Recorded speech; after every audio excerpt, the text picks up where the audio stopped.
విజయవాడలో ఓ వింత పెళ్లి ఒప్పందం కలకలం రేపింది. పెళ్లి కాని యువకుడికి అప్పటికే వివాహమై 2 పిల్లలున్న యువతితో పెళ్లి చేసి దారుణంగా మోసగించారు.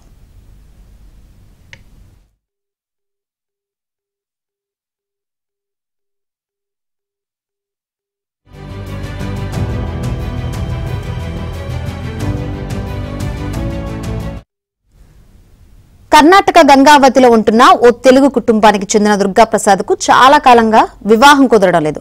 దీంతో ఆయన కుటుంబ సభ్యులు ఏపీలో కూడా సంబంధాలు చూడమని కర్ణాటకలో ఉంటున్న మధ్యవర్తి శ్రీదేవిని కోరారు. దీంతో కృష్ణలంకకు చెందిన పల్లవి అలయాస్ ఆమనితో దుర్గాప్రసాద్ కు పెళ్లి చేశారు.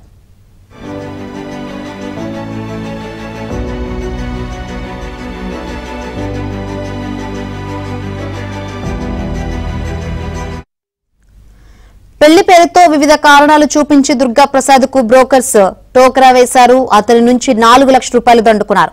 మోసపోయానని గ్రహించిన బాధితుడు దుర్గాప్రసాద్ పోలీసులను ఆశ్రయించడంతో ఈ బాగోతం బట్టబయలైంది. ఈ కేసులో పోలీసులు దర్యాప్తు జరిపి 3 నిందితులను అరెస్ట్ చేయగా మరొకరు పరారీలో ఉన్నారు.